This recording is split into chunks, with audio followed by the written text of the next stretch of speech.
Well, the guest canceled for this week, so... Are you serious? Yeah, so oh my God. We got an empty chair Josh week. is still in California.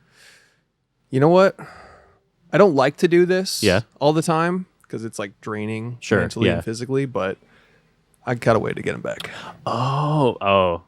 Okay, this is smart. You got the water bowl. It's actually Zoa. Oh, that's perfectly appropriate. I assume you're going to use that to get Josh here? Yeah. And I got like some threads from his clothes. You're going to do the stick snapping thing. Yeah. Okay, here goes nothing. Okay.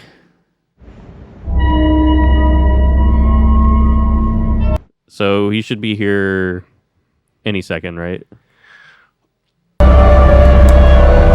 Alexa, how long does it take to run to Dallas, Texas from California? The distance is about 1,400 miles, which would likely take several weeks for even the most dedicated ultramarathon runners. I'm off all day.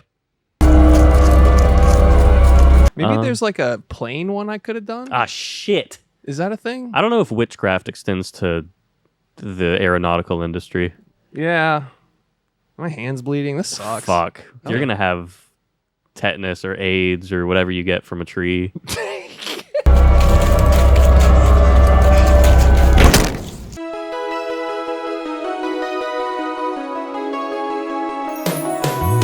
Every fucking week, new movies get released. How does anyone ever see these? There are too many movies. Welcome to There It's Many Movies, family. Hello. This week on There It's Many Movies, we're gonna be talking about weapons. But before we talk about that, we're gonna talk about what we've been watching. I'm Chris Collins. And I'm Josh Rodriguez. And he's back. Film School University, and I'm back, baby. I'll give myself a little cheer. A little regular cheer. Yeah, I mean, you deserve it after running from California. Yeah, that was crazy. Boy, are my arms tired Wow. from the running. Yeah, because it works there. And who are you? I'm Alex. Where's my son? Wilson. You Jew mother... Matthew! Sean! Sean. But before we talk about weapons, the highly anticipated episode for the highly anticipated movie, $5 a month on Patreon. Wow. Let's get it. What a plug. Yeah, just run your way over to our Patreon. The highly anticipated Patreon. Yeah. Hotly Talk about my anticipated. dead dog. Yeah. Available this Friday. Yeah, and talk about how I kissed a man. Yeah. That's on Patreon, and that's not a bit. Arguably the gayest thing we've ever done. Cry and talk about kissing men. Patreon number just Yeah. through the roof. Just We break Patreon. And you're like, oh shit, I guess we got to talk about dead shit every week. Yeah, now. I guess I have to keep kissing men too. Let's keep trauma dumping and being gay. Yeah. So yeah, that's on the Patreon. We talk about we're gonna talk about movies. It's a bonus episode every week called Supplements, where we talk about whatever. And this week it's a sad one. But it's a real one. You know? Yeah, we get real. We get down to the nitty gritty. Welcome back to Real Talk with the Boys. You getting the real talk with the boys. We're going to talk about real shit and real shit only, brother. What kind of guy are you? What kind of guy are you? What kind of guy are you? Anyways, $5 about the Patreon. Bonus features much like that. Yes. Yeah. You get access to the Discord. You get access to early access to ticket giveaways and stuff. We've been dropping so many tickets. Yeah. You know, if you want to go watch fucking The Conjuring Last Rites, the first opportunities in the Discord, baby. Yep, they get first access to that. Patreon members and Blood Rallies get first access to that and other merch giveaways, all kinds of cool stuff. You want a hat? Yep. We have a hat. We got new hats coming in. Check them out. It's like it's a death metal logo and it's on my hat. And it's camo, so you could hunt deer and stuff with it, too. And we also have black and white versions. We have a Deer black and hunter. white version. Of course, somebody in the Discord asked, like, are you guys ever going to do anything that isn't black t-shirts? Go fuck yourself. No. Also, thank you for the money. It is a variation of it. Sure. But we like, black clothes. We were in bands, you know what I'm saying? Yeah. What do you want from us? Oh, sorry, we're not Teddy Fresh. Oh, I know, yeah. A request I've gotten is booty shorts. Really? Yeah, for our audience, which is predominantly men, I'm sure. I'm sure those will Our sell audience right is out. predominantly like 300-pound men. Yeah. You know what I It's mean? almost entirely obese men. Yeah. It's like anytime we do a merch drop, they're like, does it come in XXXL? And we're like, yes. Yeah, shit. Why, yes, it does. Even a hat, they're like, how big is the hat? Yeah. I have a fat head. Our distributors. How big is that fucking noggin, dude? That's so funny. Our distributors, they're like, you're the only one who gets mostly 6XL. Yeah. And it's because our listeners are so smart. Their head is so big. They got a 5 head. They got giant heads and they like eating that popcorn at the movies. You know what I mean? Yeah. You get a hot dog. One of my favorite characters currently, not character, he's a real human being, but he's a little kid that's on this like Italian show. Have you seen this little kid? No. They're asking him about his favorite like Italian desserts. Oh, I have seen this. Struggle. He's like, I like to sfagliatelli. And it's like if Action Bronson was 12 years old. Yeah. This kid is awesome, dude. Mini Tony Soprano. He's Come on like, the that's show. not even Italian, actually. Yeah. He's like, what are we doing? Yeah. Mamma mia. Like, he literally just the most Italian kid possible. Hell yeah. Come on the show. Hell yeah. It's like the Rizzler if he was Italian. Yeah. if he wasn't insufferable. No, the Rizzler is great. Sure. The dad and the other kid go get fucked. I saw him. Boom, boom, but like that. Oh, Oh, sorry about your dead dog. That gets 3 big booms. And a Sorry, double but your- chocolate chunk. Sorry about your brother that committed suicide. That's awful. Here's a big boom. Like, come on, dude. But the Rizzler's great. I saw him go on Jimmy Kimmel, and I just was picturing Jimmy Kimmel in the dressing room, just like about to interview a child, like meme person, being like, maybe I'll just suck a gun. How about that? Yeah. Carson used to get Sinatra on here. Dude, that's what I'm saying. Like the Tonight Show is not like, imagine that existential, like, so tonight I'm doing this. And they're like, yes. And you with a smile. And Yeah. It's like, I would seriously. That's what Jimmy Fallon deserves, though. That's true. That's true. Oh, yeah. I said Jimmy Kimmel is Fallon. Yeah.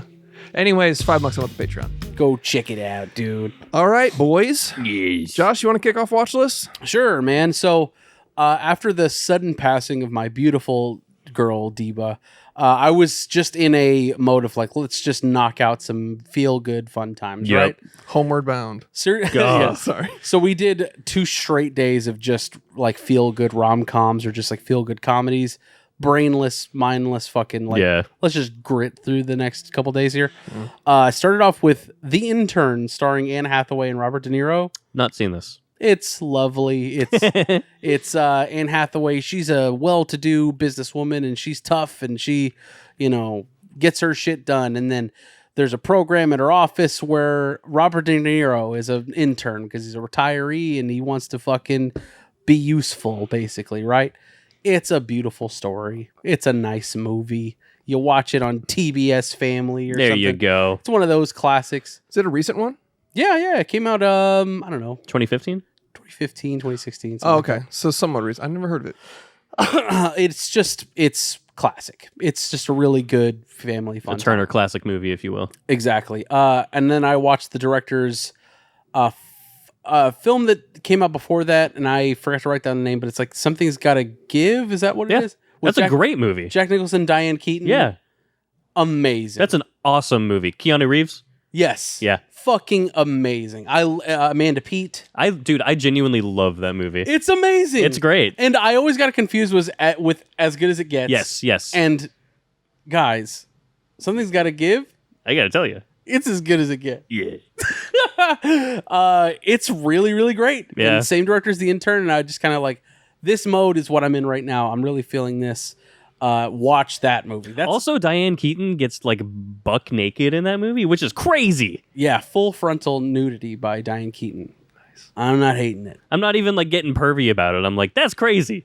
She did that. It's crazy, and like they address in the movie how often she was wearing turtnecks. It's like, it's fucking 90 degrees out. Why are you wearing turtleneck? For her to do that, sort of face that criticism, I'm sure back then, where it's like, all that she does wear fucking turtleneck. What the hell's wrong with this lady? All she does is just blam, blam, Yeah. blam. And then for her to fucking go full frontal nude in this movie too is like, whoa, dude. She gets buck naked. Great movie. Check it out. Jack Nicholson he's awesome. As of course. a rap record label executive. Yeah. Hilarious. Now you can keep the camera rolling. Yeah.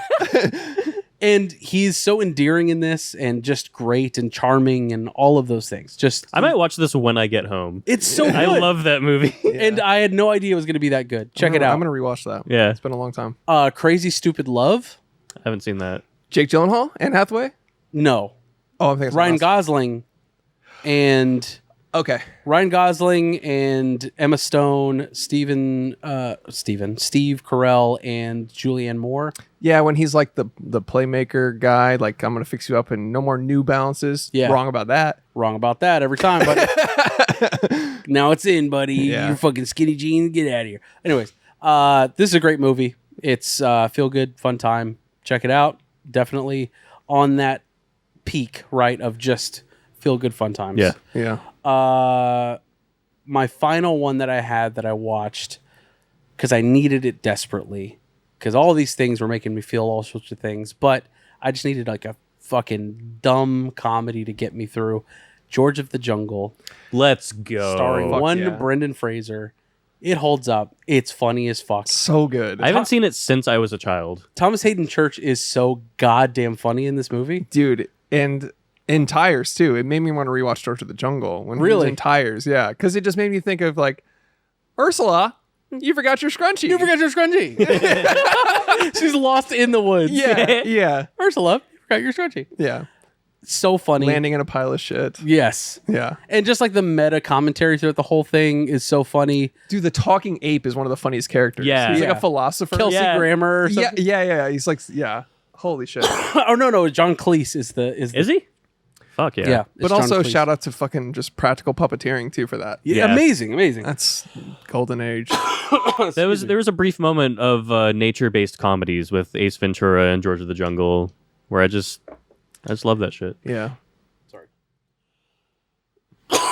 It's just like when you have something. Yeah. Yeah. It's just like when you have, I don't know. Fuck. You just want to get it out. All right. I'm gonna censor all that. George of the Jungle, really great. Check it out if you have kids. It's fucking perfect. And not to mention Leslie Mann and Brendan Fraser have perfect chemistry. Yeah. She's perfect in this. Great actress. Great actress. Oh, she's great. Love her. Love her. Oh my god, you did one. I know. Yeah, Motherfucker. You immediately caught it. You're like, God damn it. Yeah. Like, son of a bitch. Oh, I love her. You hit a certain age, you just start loving her. Yeah. Oh, I love her. Oh, Diane Keaton. Love her. Oh my god. Love her and that. Diane Lane, Love her. Susan Sarandon. Brother. A little more than love her, you know. Also, shouts to Jamie Lee Curtis and her Freaky Fridays, dude. What is happening? What do we do? you sent an image with just what the fuck? Dude, yeah, that went viral. Like, yeah. On a Disney's account. Yeah. Disney's like, check out these movies. Also, it's hilarious. Did you see the other headline where Disney came out and they're like, we don't know how to appeal to young boys, young Gen Z boys anymore, and then Jamie Lee Curtis is like, I got it covered. Yeah. I got you guys. A little double feature. Yeah. Yeah, brother. I love it, man. Fellas time. Let's go. Finally. I've had a couple homos on the show in the last couple weeks. I'm just kidding. Fantastic Four, The First Steps. I also watched it. Good movie. I liked it. I like Fantastic Four though. I like Fantastic Four. I thought it was a good movie. And the best compliment that I can give Fantastic Four is that it doesn't feel like a Marvel movie. Having it be set in a pretty much a different continuity lends itself so much more like to being like a fresh thing. And it's not really fresh in terms of storytelling, but I wouldn't call having it it be separated from that is the best thing. I wouldn't call it fresh necessarily. I would just say that it is a good superhero movie. Yeah. And the fact that I didn't necessarily feel the entire time like, oh, what about the other 14 Marvel movies that this is going to connect Right. with? Do I need to remember? Like, none of that. It felt like its own thing, and that is the best compliment I can give it. I thought all the chemistry between all the actors was really great. Pedro Pascal is just fucking good. He's man. good. I know he's in everything, and I know people hate him for it. I don't at all. I think he's creepy on the red carpet, but that's another whole nother situation. He's good in this. It's flag on the play. Yeah, flag on play. Don't finger people on the red carpet. Don't do that. Don't do it. Did you see the press interviews? There's this one where they were doing an interview, and the person interviewing them, she's interviewing like the Fantastic Four, and she says something that like kind of an innuendo. She's like, oh, and she was just. He said, I can't remember what she says. I'll cut to a clip. I like gobbled it up. It was so well done, and all of them play a part in that chemistry. He just looks at the other. He just goes like that, and then you see the other guy notice him and go, Like, but he plays it so straight. That's He hilarious. just goes, and then he's like hiding and laughing, and he finally composes himself, and then you see him go. You see the other guy just go, like lean in and hit him with another, There are so many cliches associated with so much of the time. just deadpan. Yeah. And and they're like, what's going on over here? He's like, no, he's just being unprofessional. Don't worry about it. Just making funny faces at me. He's being very unprofessional. So good. It's hilarious. I think as far as the overexposure of Pedro Pascal, which you've talked about, Pascal subsluts. check it out. I think a big part of it is, and I was thinking about it on the way over here because he was supposed to be in Weapons 2, and he was recast with Josh Brolin. Thank God he wasn't. I think the reason why people are sort of tired of seeing him is that he does so many press tours, and then you see all of these like interviews and red carpet situations where Pedro Pascal is very heavily featured in all these things. Clearly, he has no problem doing that and getting press for his movies. Of course. Because he just went on one for fucking The Materialists where he's flirting with his cast members there. He's flirting with his cast member here in Oh, sorry, I fuck. No, and So I'm a sex icon. Yeah. that's no fault of his own because he's just an actor that's comfortable, obviously, being on press tours and just working his ass off, right? Whereas a lot of the respected actors that we know and love, like think of a Cillian Murphy, think of a Christian Bale, they don't fucking do Dude, press. Willem Dafoe was in the same amount of movies last year, and people don't feel that way about him because he didn't do all those press tours. And he did for Nosferatu, but that was Right. like the only thing that you saw him Right. tour to that same level. I just think that Pedro Pascal is so down to just be doing interviews that's maybe part of the fatigue. You know what I mean? It's Yeah, like, because you're not just seeing him in the movie. no, you're seeing all of these fucking social media clips with him in it. Yeah. So I think that's a big part of it. It's part of the gig, though. It's part of the job. He's a But- working actor, but making bags. Look at Cillian Murphy, dude. How much press did he do for Oppenheimer? How many times did you see him in interviews? It was Vanity Fair. It was like the big tentpole ones, the Yeah. Hollywood Reporters Roundtable, Right. shit like that.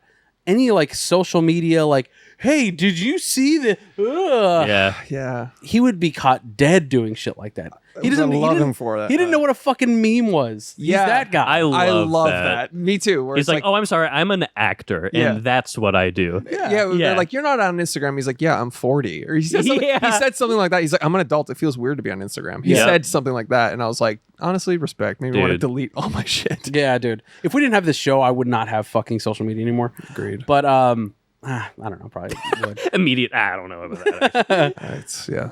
I'm a fucking whore for myself. But anyways, I just think that's part of the fatigue with him. For sure. And we've talked about it multiple episodes, and Harvey said it as well, where it's like it's no fault of their own. No, It's No. just he's they're- working his ass off. Yeah. Yeah. He's working really fucking hard. If someone gave you several $1 million per time you did this, Of course. and you're also not considering the years that he went with no fucking work. right? Dude, he was on like ER or fucking SVU when he was And Buffy as like a when bit he- part. Yeah, when he was in his 20s, and then he had no work between that now and then and now.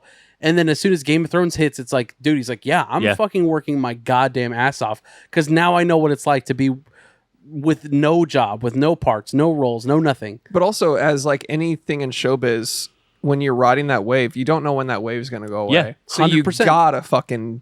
you gotta get on the board and surf it while it's up. And I know he's like in his prime right now, but he's not like young. He's not a young man. No, he's So in his 50s. those roles are going to start going by the wayside. So he's like, I'm going to fucking load up and kick ass right now Yeah. while I can. Yeah, I'm gonna set up generational wealth. Yes. Might as well, dude. real quick. I don't blame him one iota, No, but I no. do think maybe I don't know. I think it's weird that he flirts with all of his co-stars, but maybe that's just part of the fucking game Maybe now. that's some weird PR firm that's like, you know what you should do is flirt, and then he's following their direction. Maybe. Maybe, but also like, fuck, I don't care, dude. He's not ripping ladies and shit. Who cares? As long as he's not doing that, I'm fucking fine with it. Because look at Robert Pattinson and Zoe Kravitz when they were touring the Batman. They were flirting. They were doing all sorts of shit like that. Yeah. That's part of the fucking publicity run, dude. Yes. Yeah, maybe it's some natural chemistry, but maybe, like you said, maybe it's just like you're a sex icon.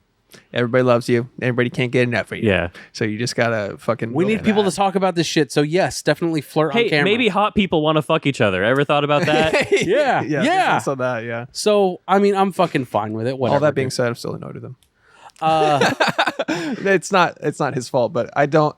When I see starring him, I'm like, I'm kind of just tired. I get it. Yeah, but it's all good. And I don't think he's doing enough different characters too. That's true. To be fair. Okay, so Fantastic Four is fine.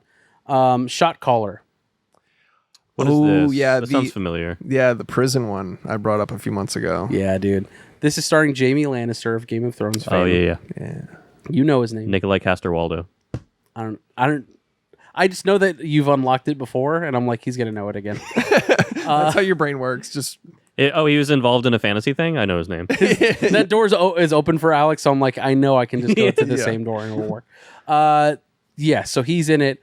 It is very much like a blue collar fucking dad Best Buy movie, but it's really great. Hell yeah, I do think it has kind of that underbelly dragged across concrete vibe. That director, the Bone Tomahawk guys, it has that vibe where it's like really gritty. Craig Zoller. Yep. S. Craig Zoller. Craig Zoller. Yeah. There you go. And it also feels like a David Ayer joint too. Isn't it? It's not. Okay. It feels like it though. Yeah. Where it's like, I'm a white guy that's fucking, it's a bit Punisher coded. Skinhead white dude that's like, in jail with the fuck, that whole thing. I just like that face tattoos guy. It takes the synopsis is it takes a guy who's like a Wall Street stock white collar guy that gets in a drunk driving accident and has to survive in prison, and it's everything he has to do in prison is batshit fucking crazy. Good. And yeah, it's like the night of sort of when you watch that. It's like you're in jail and it's like, dude, you doing what? Yeah. And he's like, it's like either that or never see my family. It's really gritty and interesting. Really good. And the reveal of the guy from Mindhunter at the very end, I was like, let's fucking rock, dude. That was sick. Let's rock. Let's fucking King Nazi, boss level Nazi at the end. Yes, dude, he gives you one of these each and every time. He looks like the Kingpin. Yeah, just the biggest skinhead ever. Yeah, that was just a cool reveal. But like the movie itself is really solid, dude. The prison, the fight yard scene where it's like, at this time we're gonna start a fucking prison riot, basically. That's when it's starting. Really good, dude. Yeah, solid movie. I like the prison politics where it's like not only that kind of stuff where it's like whose side are you on? We're gonna do this and that, but it is also the corruption in prison that is very interesting to me. I like the guards bringing in shit and stuff like that. Oh yeah, there's all kinds of really interesting stuff that I know is based in reality. That's very interesting. That kind of stuff when the underbelly of real stuff comes out in movies is my favorite shit. Absolutely, dude. So shouts to Shot Caller, really solid movie if you want to check it out. That's on Amazon Prime, so you can watch it. With ads. You want to pay us more money and get no ads? Even though you already pay us a lot of money. Yeah, exactly. Eat shit. Yeah, hop on over to Tubi, fellas. Fuck that. What's the difference at this point? I hear you, but they don't have Reacher. Tubi's got a great... Whatever, dude. Went to the theater for the 30th, I think, year anniversary re-release of Teenage Mutant Ninja Turtles, dude. Took my brothers the weekend that I came back. That's what we did. So we got that, and then I was like, it would be kind of apropos to eat pizza after this, right? It's a big ad for pizza, that movie. Is it? I mean, I feel like I missed the boat so hard on those. I never Never seen them? No. Brother. You would like them, I think. Like 1 and 2 are double feature those. They are so fucking fun. So I was confused because I grew up with them is a loaded statement because I remembered a lot of this, but I also remember mostly 2. So the Vanilla Ice scene, a little 2 raft, that whole thing, that's in part 2. And Casey Jones, the coolest fucking character in cinema. Who's that? The hockey player, dude. The guy with a hockey mask. Oh, yeah. Yeah. Yeah, I forgot. There's like a fucking hockey superhero, like sidekick. Yeah. Yeah, I forgot about that. Him in those movies is just the fucking price of admission. He's great. Him and Raph together, just great chemistry. And that actor is just so good as Casey Jones. Yeah. Also, I don't know if I brought it up last time TMNT got brought up by me, but Sam Rockwell cameo. Yes, you did. Yeah, you did. Okay, yeah. Out of nowhere, I was like, that's fucking Sam Rockwell selling cigarettes to teenagers. It's really good. Check it out. 30th anniversary. It was fun to watch it in a theater. They had like ads of the original TMNT toys. That's so cool. That were on screen before the movie started. Was it Alamo? No, that was shit. Yeah. Different theater. Fuck that other theater. Yeah, fuck them, bullshit. dude. We only write for fucking Alamo Drafthouse. They got and this that bit from motherfucker. Alamo. That's right. 100%. They actually did. Remember the Alamo. Check that out, Teenage Mutant Ninja Turtles. And then to finish it off, well, I watched. Let me just do some rewatches. You're traveling. One of the things I love to do is just do like movies that I love. Rewatching those while I'm traveling for whatever reason, it just gets me through the process of it. Right? Yeah. Comfort watches. Comfort watches. So I went with 3 absolute fucking bangers this time around. Michael Clayton, Steve Jobs, Longlegs. Nice. Come on, dude. Yeah, that's a fucking triple feature. What are we doing, dude? Michael Clayton, brother. Michael Clayton every fucking time. I got to get that bumper sticker that says I'd rather be watching the The 2007 cinematic masterpiece. Michael Clayton. It is. That would be so funny to put on your fucking nice car. Yeah. The amount of time, whenever I bring up Michael Clayton and somebody hasn't heard of it, I get so excited. Yeah. And they're not going to just you wait, dude. They're not going to listen to me. But They're like, oh, a George Clooney movie named after just a character. Oh my God. It sounds It's the most whatever. inauspicious name. Inconspicuous? Whatever. Inauspicious? I know what you mean. Just a fucking. It just sounds like a whatever movie. It does. It does. It's like, I'm gonna watch this movie, Jim Bob. Yeah, Fucking- yeah. It's like, what should we call this movie? How about the name of the main character? All right. Yeah. Yeah. But then when you watch it, you're like, yeah, what else are you going to I've been holding off watching it so that we can do the episode on it. So I You can haven't go- seen it? No. We do this every time. Really? Yeah. We talk about it so much, my brain just kind of like assumed you saw it. No. We need to do this movie. Yeah, we do. ASAP. Okay, so it's great. What the fuck are you doing? Watch it immediately. I am Shiva, the god of death. Like, what the fuck are you doing? Watch it, dude. It's amazing. And Steve Jobs, it's just candy, dude. It just goes down right. I know you hate Aaron Sorkin. That's fine. That's all right. But the third act, when he's combining an argument that lasts 30 years into one. It's an editorial masterpiece. Dear God, dude. Aaron Sorkin, just let other people direct your goddamn scripts, dude. Yeah, that was Danny Boyle, right? Yes. Yeah. Stop directing, Aaron Sorkin. Your scripts are great. You just need someone to edit it the fuck down and artistically represent your script. Yeah, that's the best combo. Him and Fincher, him and Danny Boyle. Dude, Moneyball. What are we doing? Yeah. Fuck. Yeah. Anyways, check out Steve Jobs if you haven't checked that out. And then Longlegs. I mean, this was my favorite movie of the year last year, and then I finally decided to give it a rewatch just because I was traveling, and I'm like, I just need something to throw on, and then I was hooked. I was dialed the fuck That's in. the best when you're like, Yeah. this will be a background thing, and then you lock in. I was so fucking locked Is there anything more atmospheric? No. I mean, Yeah. really. No, and what's great is that like I had headphones on and it's like I'm gonna just like I'm working, I'm gonna dial in on what I'm working on, but it's nice to have the soundscape and it's nice to have the visuals. And then I literally couldn't turn away from my little computer monitor Yeah. that I was like, this is almost more enjoyable than having watched it in the theater, in a way. You know what's funny is sometimes like when I'm cutting in clips of movies that are referenced, I get locked into 10 more clips from that movie where I'm like, all I had to do was go there, rip, cut it in. But I'm on YouTube for, I lose 30 minutes. I'm like, okay, I gotta pull It's like myself part out. 12 of 30 of Wanted, 2006. So Longlegs is just really fucking great. Yeah. I mean, I understand people that were like, it's not scary enough or it's not this enough, and I don't like Nicolas Cage's performance, and you know, all of those things are valid criticisms, but also eat your mother out because fuck you. You know? No, dude. Well said. That's what I mean. Someone just like that disagrees with you is like, well, I guess I have to. I guess I I have gotta- to. Mom, listen to this pod. What are you doing right now? No, just I don't get you and leave me alone. If that's your take. I on get it, though. Longlegs. Yeah.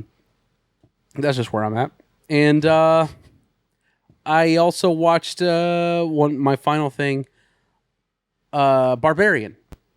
Me too. So I did a rewatch as I well. prepped for Weapons and I rewatched Barbarian. Only the first time I've watched it since we watched in theaters together. So it feels so much like this is a movie that lends itself to the first watch. 100%. And then every watch after that is you're just going to be validating those things that you've thought about for this movie. Yeah. And you just can never go back to that first time watching it. True. That being said, I really still enjoyed it a lot. Yeah. But it is such a different movie having watched it already. It's almost schizophrenic compared to Weapons, which is part of its charm. I don't want to spoil anything, but like you said, the first ride of Barbarian, watching it and the sharp left turns it takes multiple times, you're like, what is going on? Yes. That's unforgettable. You can never recapture the feeling. And I guess this is just going to be Zach Cregger's career, is that he does, like, this is just what he's great at. It's just where it leads you. And you don't fucking understand where it's going to lead. Like you said, all left turns. Yeah. With Barbarian, I very much felt like this is just a different movie the second time you watch it. Yeah. It's just different, no matter how many times. You know what I'm saying? Yeah. On my rewatch, I noticed, did you catch the director Zach Cregger cameo? Yes. He's like the just friend. his back. Yeah. Right? It's just the back of his head when he's like talking to Dude, Justin I'm going to Long. believe you no matter what you say. Yeah. But like, what actually happened? He's like, well, you know me. I don't take no for that persistent guy. And he's like, just tell me what happened. Yeah. Like, so there's that cameo, but he's also, I'll double check this, but I'm pretty sure he's also on the conference call when Justin Long first gets called. Is he? Yeah. So they're like, When he's in the convertible? we're taking this pretty seriously, and it's a few people on a conference call telling him, he's canceled. Yeah. And I'm pretty sure that was his voice also. Oh, wow.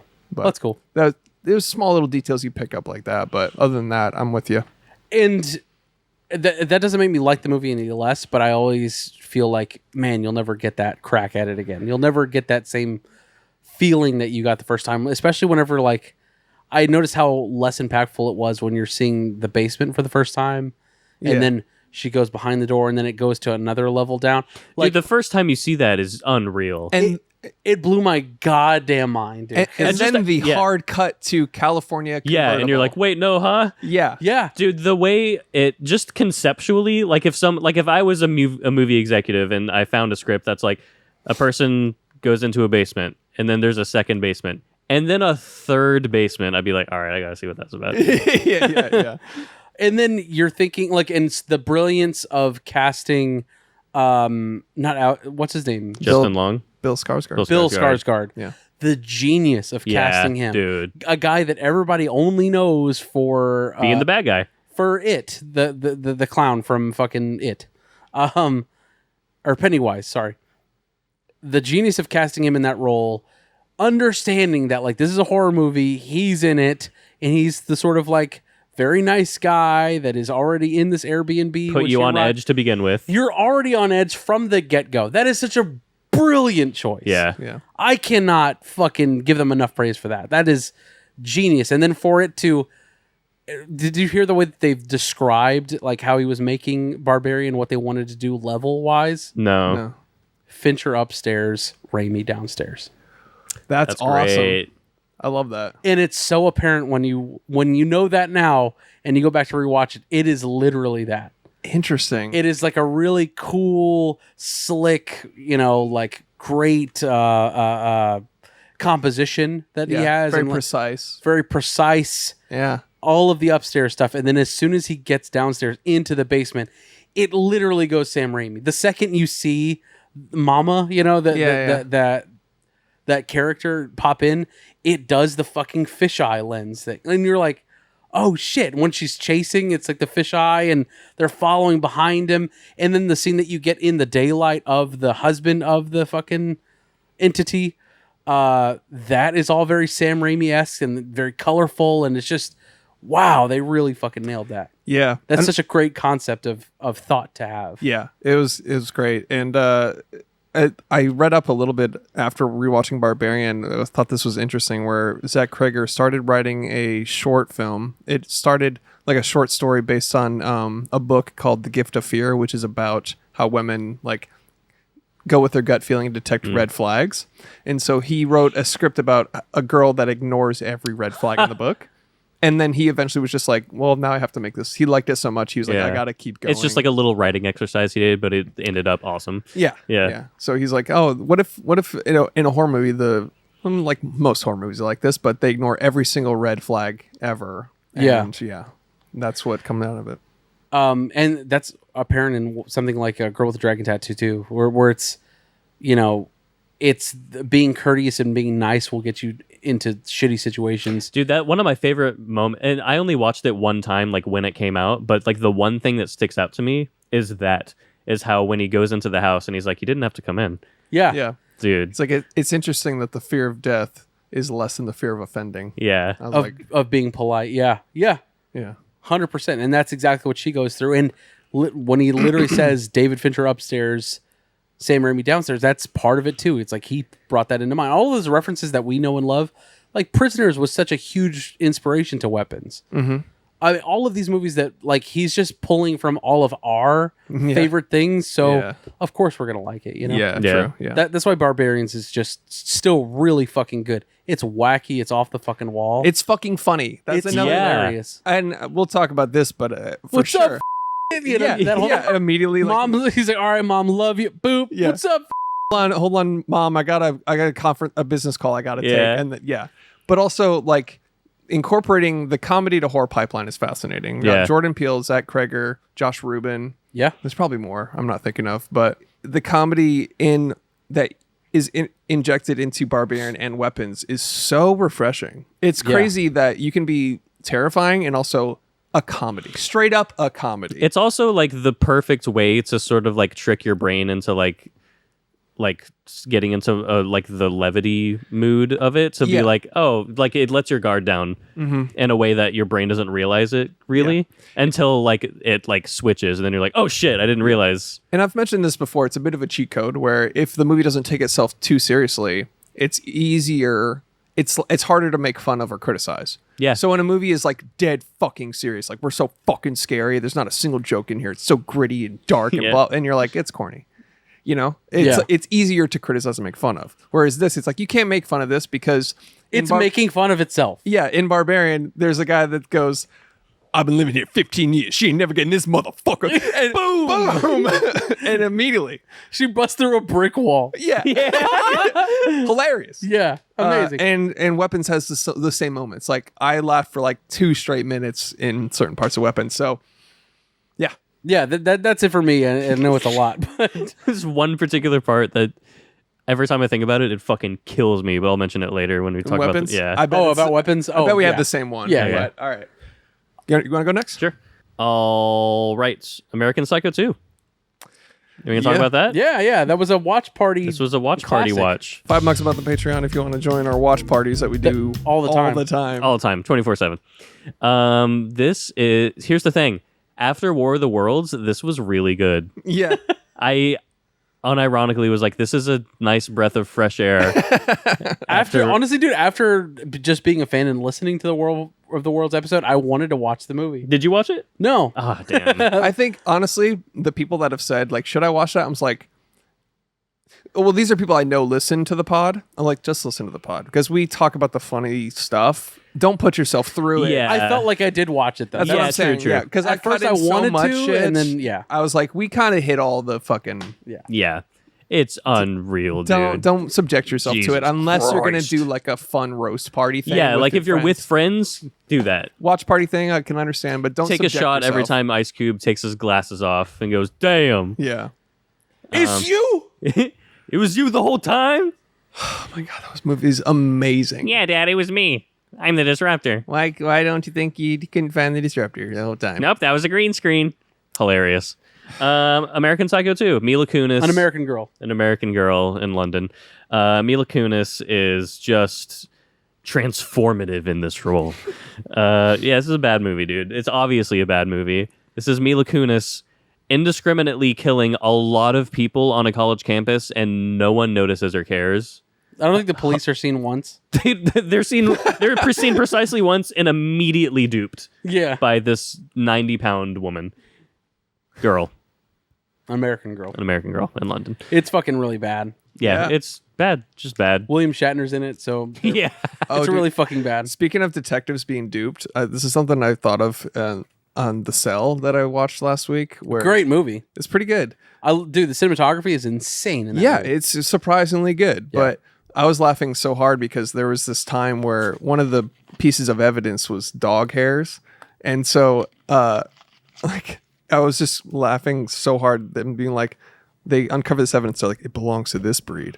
And then I was like, what if it just cut to them arresting the dog and like busting the door down, and the guy's standing there with a bloody knife, and they're like, move, sir, get down the fucking and the dog's like, yeah, and he's like, sir, don't worry about it, you're safe now. And he's sitting cuffed there up. yeah, little paws cuffed There's up. a woman with tape over her mouth, like, yeah, muzzle on the dog. And they're like, we got you son of a bitch. You son of a bitch. you're not getting anyone anymore in my watch. Yeah, it cuts a good cop, bad cop. Like, you're gonna fucking tell me.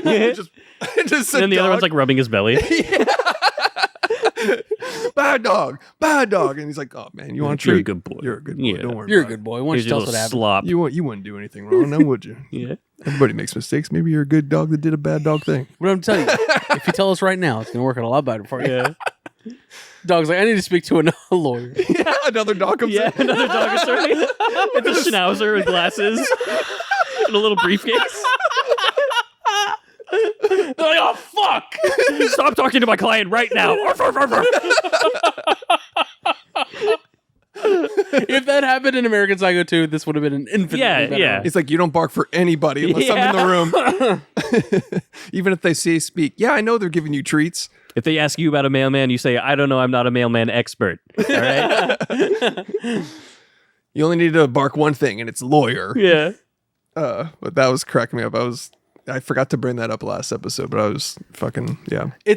They tried to do like Silence of the Lambs meets Dark City or something. Yeah, that's literally one of the comparisons I made. Something like Oh, that. really? Yes, it's like Silence of the Lambs meets Holy Mountain.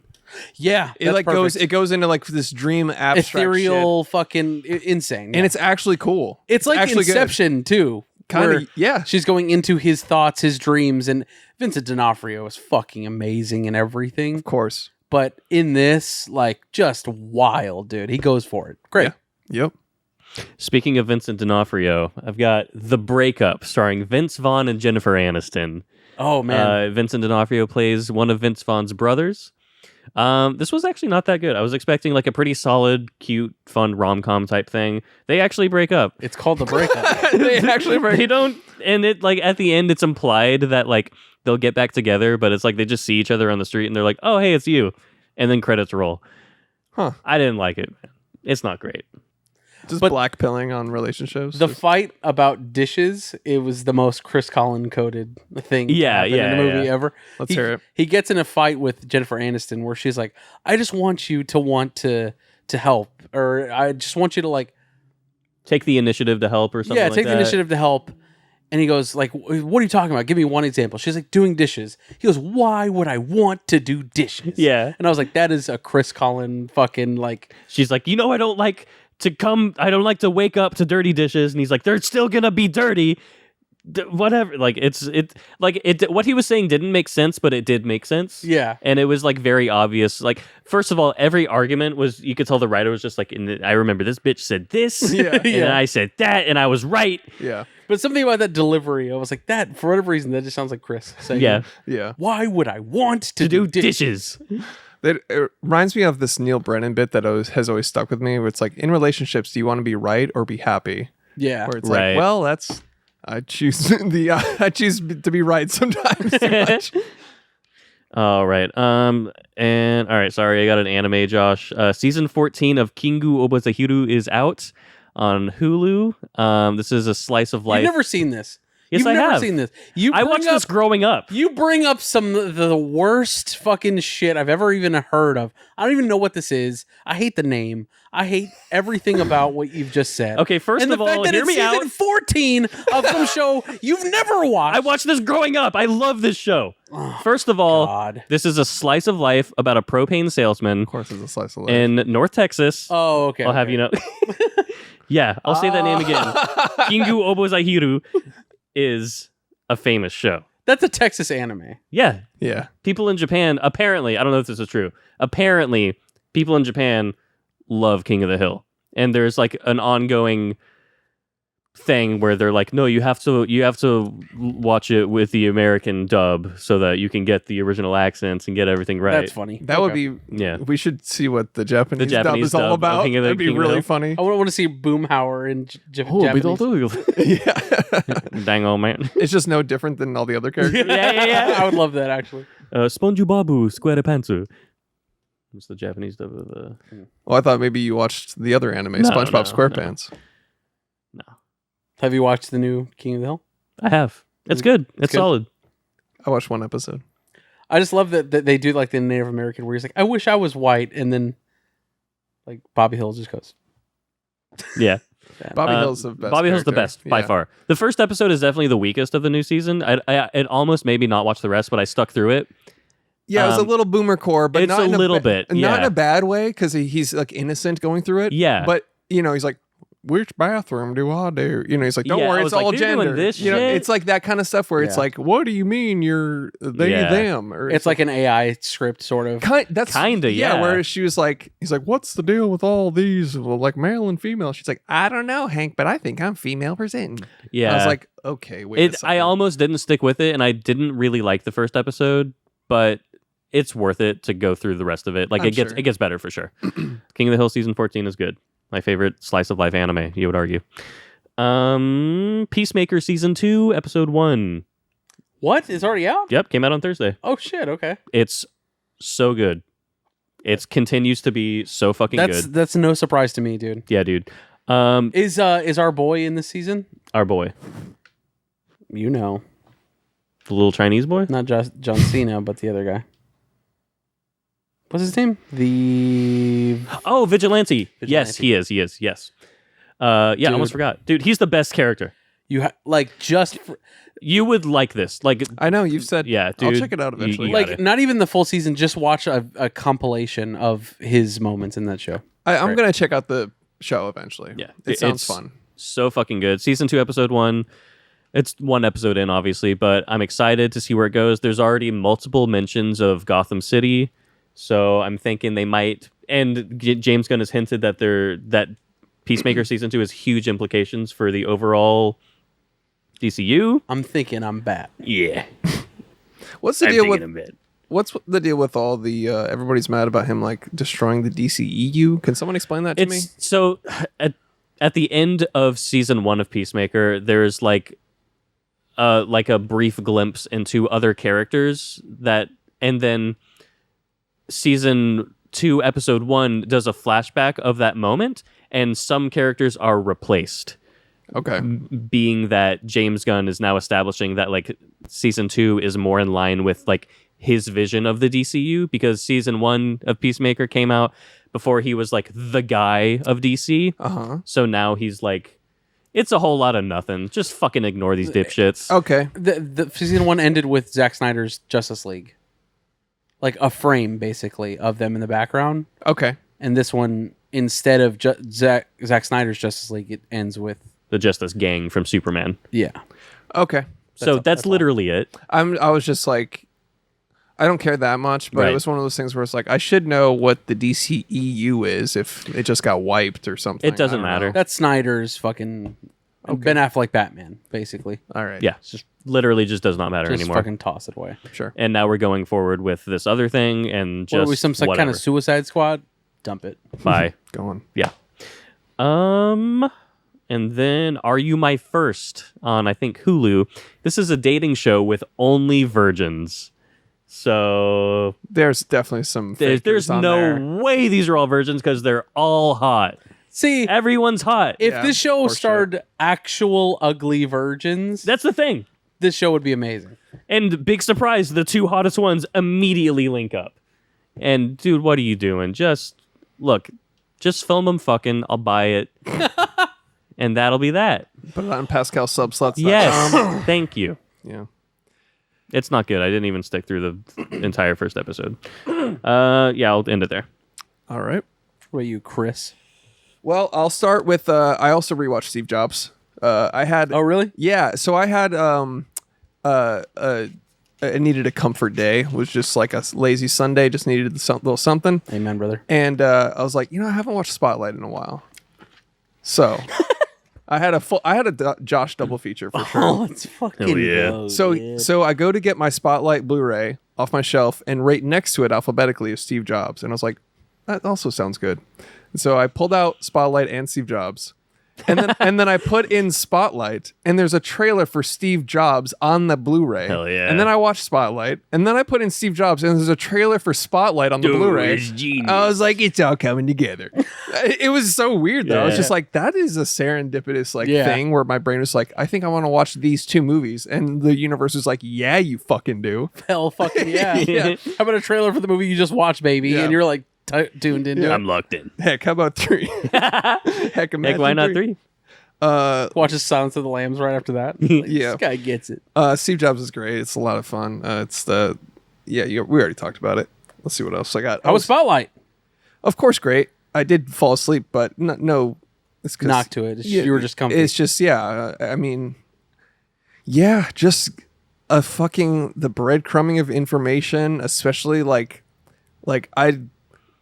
justice is so cathartic to watch, and for something so serial to be going on right under the nose of an entire town for years, ruining lives. The world, maybe even. Yeah, and like when the movie ends and it's like, oh, by the way, we've uncovered other scandals in these cities, and it's like credits for 5 minutes of every town in they might as well have just like, here's a list of the US cities. They might as well have done that.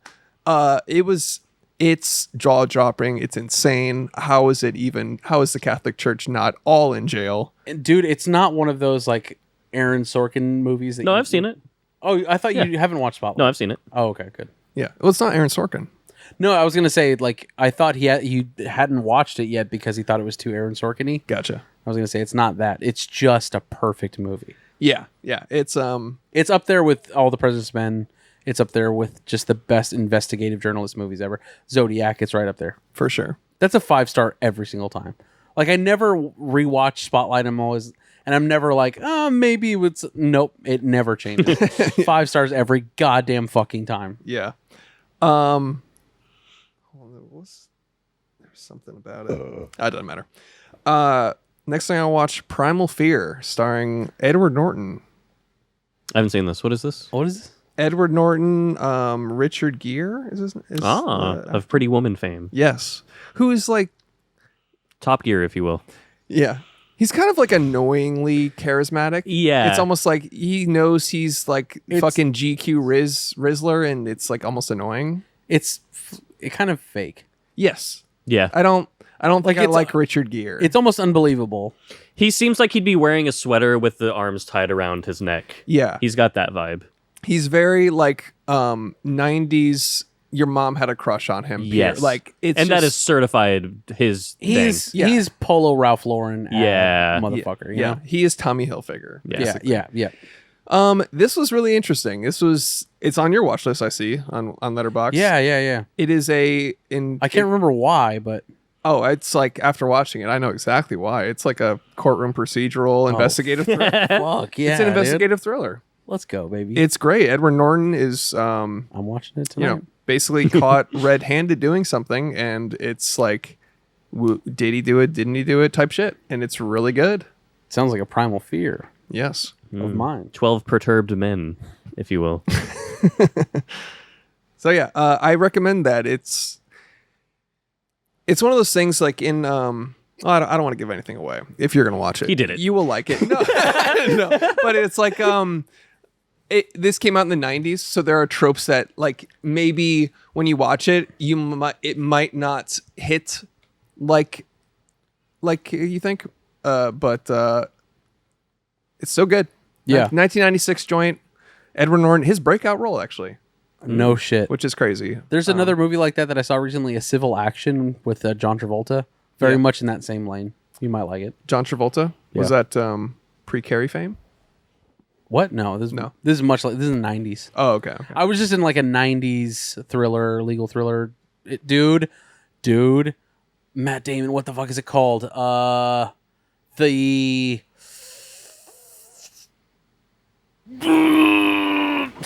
I forgot what the name was. While you're looking that up, last thing I watched, speaking of Michael Clayton, I've been on a Tony Gilroy watch list. The Rainmaker. Check it out. The Rainmaker. Okay. I've heard of that. Oh, that's the John Grisham novel adaptation. But it's good? Good. Okay. I've been meaning to watch basically all of Tony Gilroy. ever since, like, you know, you rewatch Michael Clayton for the 30th time. You're like, maybe he's also done other good stuff. Yeah. And then I watched Beirut, starring John Hamm and Rosamund Pike. Yep. The Gone Girl. Yes. This is an interesting political thriller about a negotiator or diplomat that lives in the Middle East, and he retired and he's got to go back for one last good job. Shit. He's an alcoholic, and they just like, you son of a bitch, get back in there. He's like, I would never. And they're like, what about this? What about for money, though? What about this amount of money? And he's like, where's the plane at? It's good. Not, you know, it's no Michael Clayton, but it has that vibe. It's a bit of a talkie. It's The older I get, the more I love those. It's interesting. Like, when I think about movies like this, have you ever been behind somebody on a plane and you're watching them watch a movie and then it ends and you're like, nothing happened.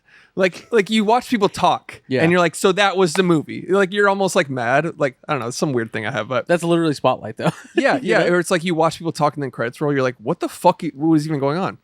So Beirut is like that, where it's like, it's a lot of diplomacy of him, like basically like getting shit done, and the like Israel and Lebanon and all this crazy shit, and he's just like basically like trying to do a certain thing. And he's like, can you all just chill out? Yeah, you guys ever just like fucking relax and had a whiskey and a cigarette? You They're just like, fucking wow. chill, dude. Relax and have a Coke, maybe. Yeah, Dude. puts flowers in the gun. The audacity of the baby boomer generation to put a flower in a gun and then buy all the houses. Can you imagine? But it was a solid 3 out of 5, worth watching in my opinion.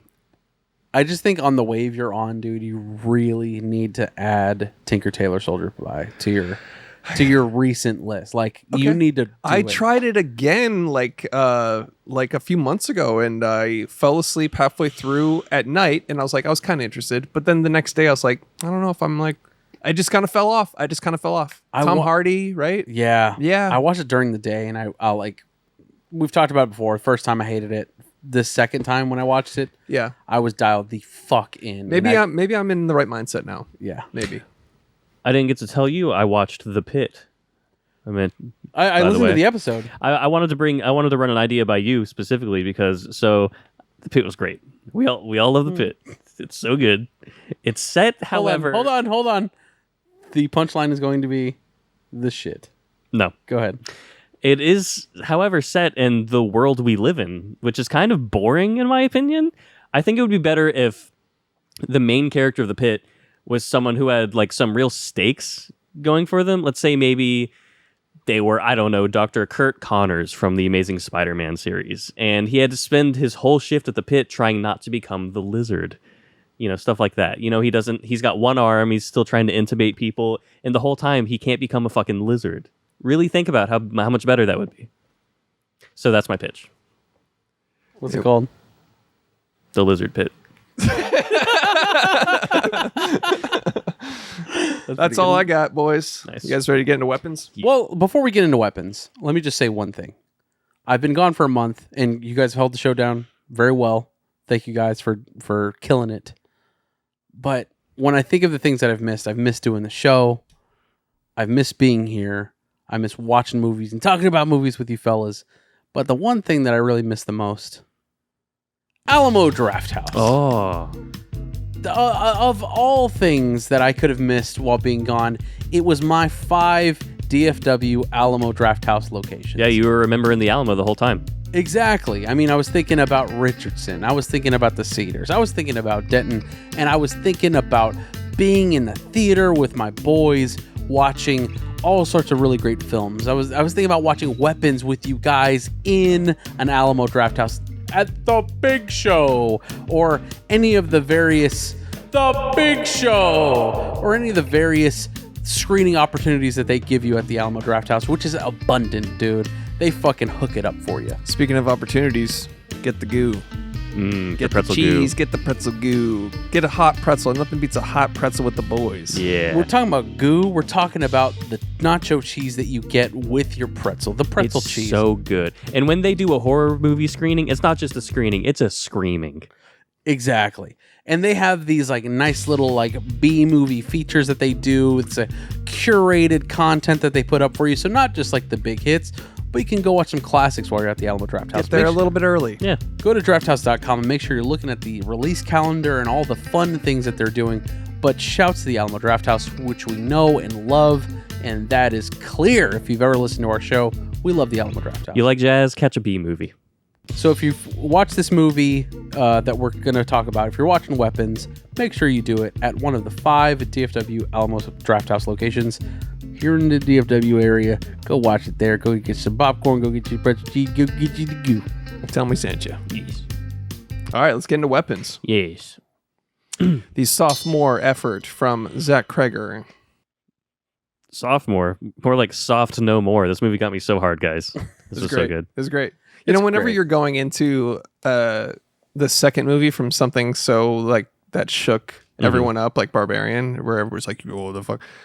It's you have this level of like, well, is he gonna top it? He's gonna build, and I'll say out the gate, I like Weapons a lot more. Same. I don't know.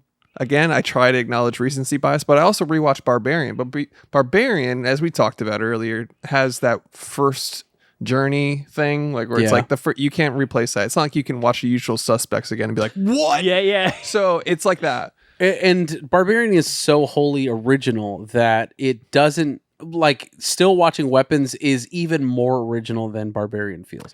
When I watched Barbarian the first time, I was like, wow, I've never seen anything quite like this.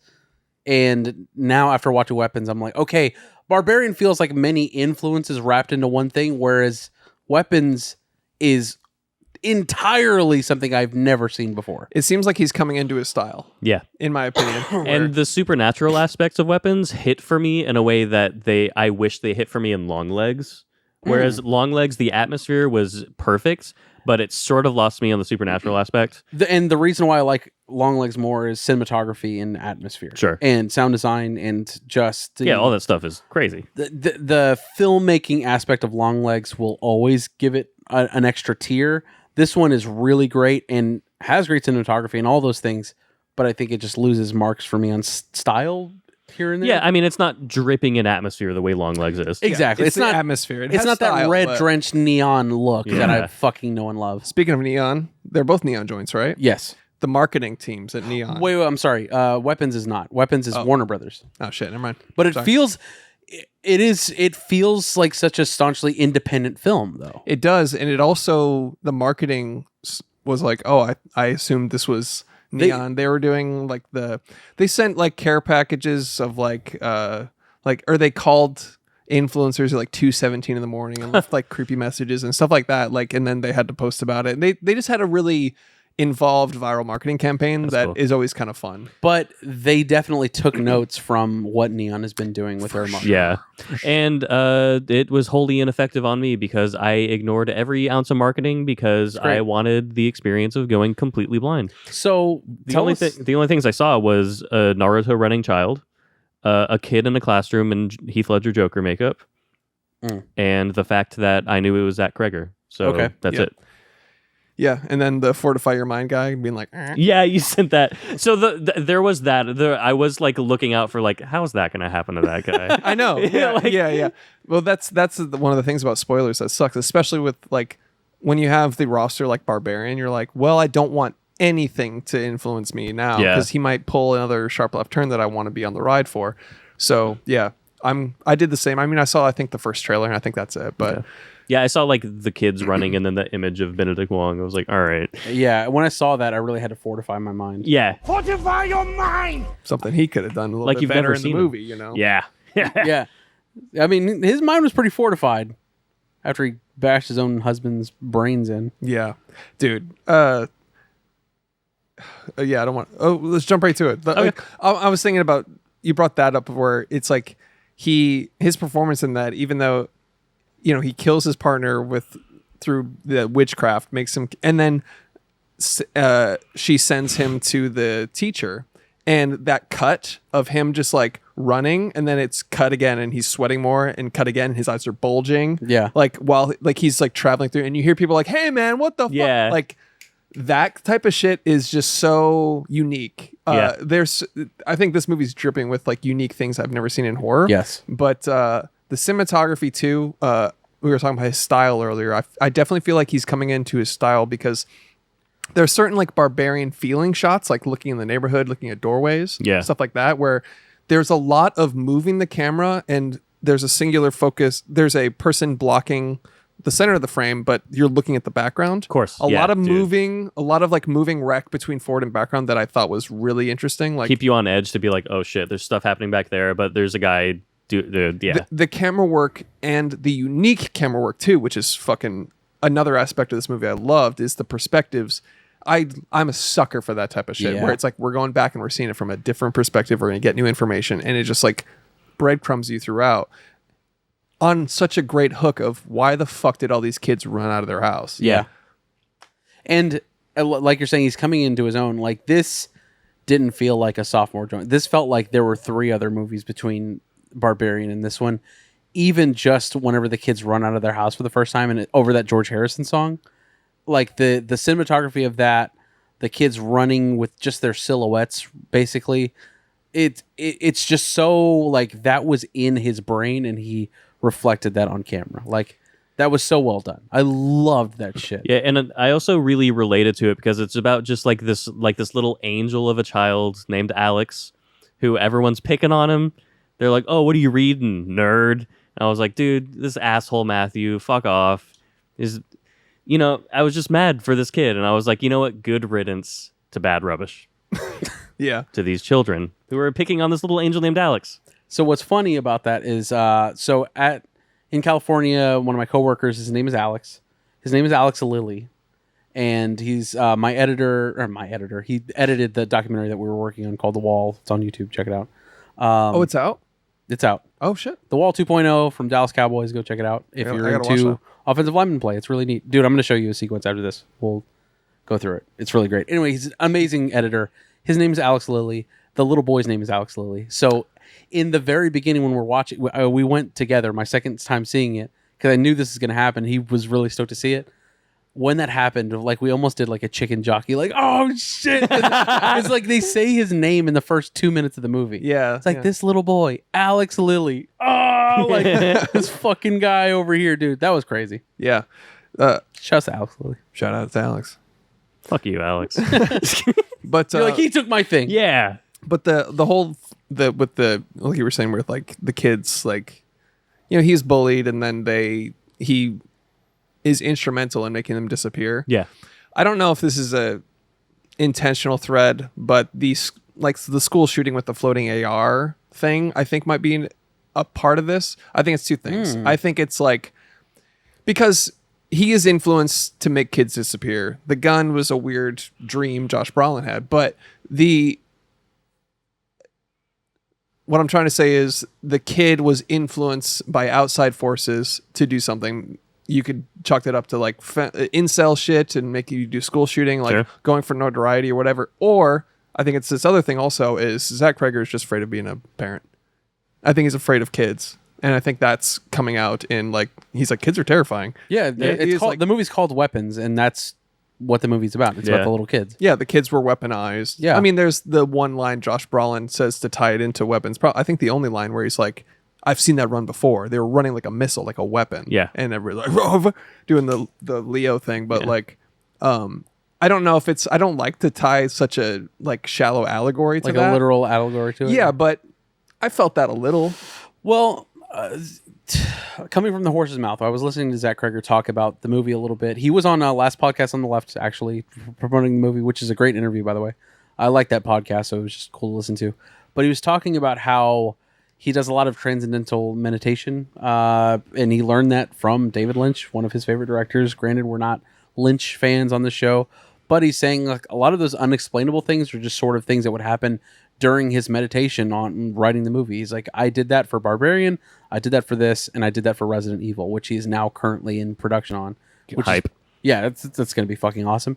But he's saying like a lot of the things that are unexplained were at the time to me unexplained. Like, I don't know why my subconscious thought of those things, but I included them in the movie because that was my stream of consciousness. Yeah. It made sense to me in the moment. I wrote it. And then he's like, there are things in Barbarian that are coming up now where I'm like, oh, that's why I did that.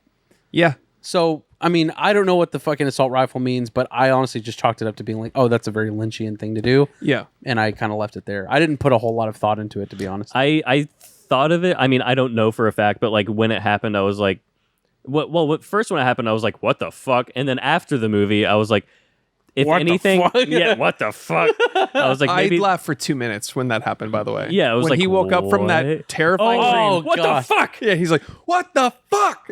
I laughed so fucking hard. I was like, I might need to walk out for a second. I was Yeah. giggling so fucking Dude, hard. the moments are but okay, so I was like, maybe that's just like a weird like internal way of like your brain telling you like the concept of weaponization at all.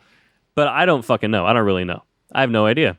Yeah. I'm a fucking idiot. Well, like you said, sometimes, and I think directors and writers may not even have to be meditating for subconscious things to come through in conscious writing. So with the gun, he may not even know why he did that. Like you said, there's things after the fact where he might connect dots and go, oh, like I think something about art can happen sometimes where you're like, I don't know why, but this is the motive here. This is why this character's running. He's here. like, I don't know what my subconscious was thinking when I made every actors have giant tits. Yeah, I don't know what that was was weird about. how that happened. What the hell? What the heck? One of the biggest. What if you two hot people that I casted I fucked don't on know. camera and Maybe I you filmed like it, though? scissored and held hands, sort of like the Handmaiden style. I don't know. It's kind of Lynchian. I don't know. Yeah. That happened in The Handmaiden? Yeah. I need to check that out. We did an episode on it. What I cannot stop laughing when I think about, and this has to be a Whitest Kids You Know reference, is the shot of Benedict Wong and his husband about to eat, and it's a plate of like 10 hot dogs. It is a Whitest Kids Okay, You Know. 10 hot dogs, right? 7 hot dogs. Okay, 7. Either way. There's a line in a Whitest Kids You Know sketch where he's like, 7 hot dogs. That's a. There you go. I yeah. think it's a doctor sketch. where Yeah, he's like, yeah. He's like, how much am I eating? And he's like, what's your diet like? And he's like, oh, Hot dogs. I come home and I eat 7 hot dogs. He's like, that's a lot of hot dogs. How many hot dogs do you eat a day? I don't know, 7? A day. Is that high? It's a little high. Is that bad? Well, not good. He's eating 7 hot dogs in the movie. But then I keep thinking about like the fact that like she like a woman in distress, clearly fake, but like in distress, she's like, please, I need your help. And he's like, I'm about to eat with my husband. Yeah, you need to go. We just sat down. Yeah. And then his husband's like, of course you can have some water. Yeah. Come in. And he's like, what the fuck? Yeah. Just the fact that he's like, I was just about to get my 7 hot dogs. Yeah. That's funny. I also love like the very like there's nonverbal exchange of the two. They're sitting on the couch, the doorbell rings, and one of them just goes, who could that be? Yeah. Like, I'll get it. You know, Yeah. that cracked me up. It does feel like, well, he's talked about how this is sort of an allegory for his handling of grief. I mean, you know, losing Trevor Moore at such a young age, a close friend of his that he worked on Whitest Kids You Know for like 10 fucking years on. Dealing with the grief of losing his friend there and just grief in general. We're seeing a lot of this now. Like if you look at Bring Her Back, that was another one where the directors were clearly dealing with something very tragic in their lives that happened. So like I said, of the things that I couldn't explain in this movie, I wasn't like, God damn it, I need to find out what this is. I just sort of let it wash over me. Yeah. Oh, Like, yeah. If I didn't get it, I didn't get it, you know? It's not like an actual Lynch movie where I'm like, what? Yeah. Yeah. But also dream sequences, sometimes they're, I was talking with a friend recently. It's like they're hard to pull off and not be corny and just like out of nowhere. Because like dream sequences, the rules book is out the window. Yeah. But that doesn't mean like that sort of justified it being a dream sequence. Like for something that a lot of people may not understand, I certainly didn't. So that kind of you understand the subconscious of a dream in that, like, yeah, it's not all going to make sense. And if it didn't make sense to you, then, you know, fuck it, move on to the next thing, right? Yeah, it may not be as on the nose as a school shooting. It may just be the fact that the kids are weapons and that's a weapon. Yeah. Who fucking knows? But either way. But definitely there's some significance to the clock on it. Like, I don't know. There's something there. Yeah, well. And he didn't want to explain it, so I'm like, okay, whatever. Yeah. It's fine. One thing I noticed in his interviews, he has a tattoo right here of Abe Lincoln, but it's a skull. So it's like a dead Abe Lincoln. I think that's for Trevor. That's cool. It's a guess, but I think that's... Oh, I'm sure. The famous Abe Lincoln skit. Like, you know, I think it is. Of course. That's like his best friend, dude. I would get a tattoo of Alex. Not Chris. Yeah. Well, also, this might Just be... get like full weeb on your forehead. Yeah. Just get like... you get Naruto on your forehead or whatever. It might be just me pulling from something I literally just experienced, but in a comic book called Shade the Changing Man, there's continuous imagery of like Abe Lincoln and who's the guy that's like, I want you for the U.S. Army? Uncle Sam. Uncle Sam. Uncle Sam with skull faces. So maybe he likes Shade the Changing Man. I don't know, but it's more likely that it's the Whitest Kids You Know. Basis. Probably. So another funny thing, like talking about the funny moments we were laughing, the Josh Brolin what the fuck thing sent me. First of all, it. The finale. Amazing. Oh, dude, that's worth the price of admission. It's the finale of a horror thriller mystery witchcraft, and it's one of the funniest things I've ever seen. Yeah, it's hilarious. No and music. It's ultimate catharsis as well. Yes. No music. You're watching this evil woman do all this bidding, and then finally, all it is the kid getting up and doing a little witchcraft, snapping a stick, and her going, "Oh no!" Yeah, and then the parade of kids. But her reaction of that, like, it was so like cartoony. Yes, that it delivered on such a. Because you have arguably the most devastating story of them all, which is Alex's story, right? You have his chapter. Angel child named Alex. You have his chapter, and it's the most like heartbreaking one of them all because his parents are being possessed by this thing. He can't say anything to anyone. Can't say anything to anybody, and it's like just the literally the biggest downer of the whole movie. And then that happens immediately afterwards. That's fucking cinema, dude. Hey, get this. That was basically thought of on the day. That's sick. It's scripted. It's like one block in the script. It's kids run up and kill her on the front lawn. And he was like, what if we just ran around the whole neighborhood? That's fucking awesome. And when the guy mowing the lawn. Yeah. Like all of those moments are what solidified this. She runs through a family's house. Dude, the animalistic stampede of the kids. Yeah. Doing a beeline for her. Which makes it even more unbelievable that it was improvised or sort of thought of on the day. There's no way. No. I mean, maybe it was thought of and then they had to schedule another week because all those wonders and VFX shots, insane. Yeah. But speaking of the lawnmower guy, they had casted somebody for the lawnmower guy and they were like, it's just not hidden or whatever. That's a dolly grip that they subbed in and reshot. It looked like that. Yeah. It just looked like a guy. Yes, it did. It didn't look like a dad or there's something about non-actors where you just go, yeah, he's not a guy. Yeah. That's not a person. You're that not acts. that guy, pal. Yeah. Yeah. That was perfect. Yeah, so the lawnmower going, you see, and the distance and the no music, that was just comedic, just eating. Yeah. When they run behind the tree line, it's like the guy's looking, and then you see the witch run by between and the houses, the stampede of children right behind him in that same sort of Benny Hill. The funny part about that was like he was like confused by the grandma, like what the fuck, and then he saw the kids and he was like, all right, like it was almost like now it makes sense. Yeah. It was like that was like what. And then Josh Brolin walking through like the bulldozed house by children, and the mom like, oh God, who are you? Yeah, and then the guy, oh look what they did to the yard. Yeah. That got the biggest laugh of the entire auditorium. Dude, I saw this first time, packed house. Hell yeah. Fucking unreal. Also, shouts to Gala. Saw it with Gala. Who, all right, just a separate thing. One of the coolest things anybody's ever done for me. Los Angeles is far from where I was staying. I was in Oxnard, which is a good like hour, 20 minutes out of the fucking way. Gala lived about maybe 25, 30 minutes away from where I was. So I met her there and then from her apartment to Los Angeles. This was at 4, 5 o'clock. Guys, getting around in California is no fucking joke as far as traffic goes. But she was concerned the whole time. She's like, I don't know if we're going to get there. And I'm like, yeah, but if we can make it happen, let's see if we can do it. And if not, we'll just get dinner while we're out there. She said, okay, yeah. And she listed out all these places. And I kind of felt like she was like really stressed out about getting there on time and having enough time to get our seats and all this shit. And she's like, we have to be there at 6:30. Like she was just so sweet about it, but she was like really trying to get us there on time. Yeah. So got to her apartment at like 4:30ish to get to that theater in Burbank or in California at 6:30 was the goal. We are fucking nose to nose traffic jam. Human trafficking, dude. Yeah. It was just a lot of traffic. And seriously, like the entire time we're talking, we're having a good time. I know she's stressed out about the time. And I'm like, honestly, it's no big deal. She wants to get me there, right? Is her goal. But I'm like, honestly, if it's past the time, no big deal. If we She's driving? She's driving. Okay. She drove us there, right? Gotcha.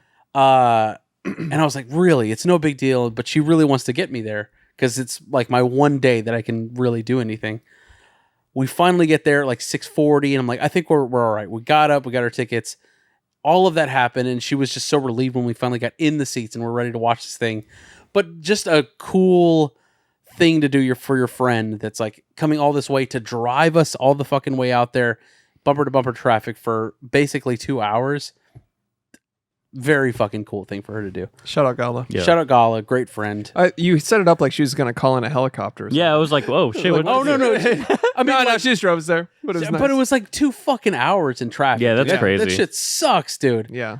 And like to know that she was stressed out the whole time about getting there on time.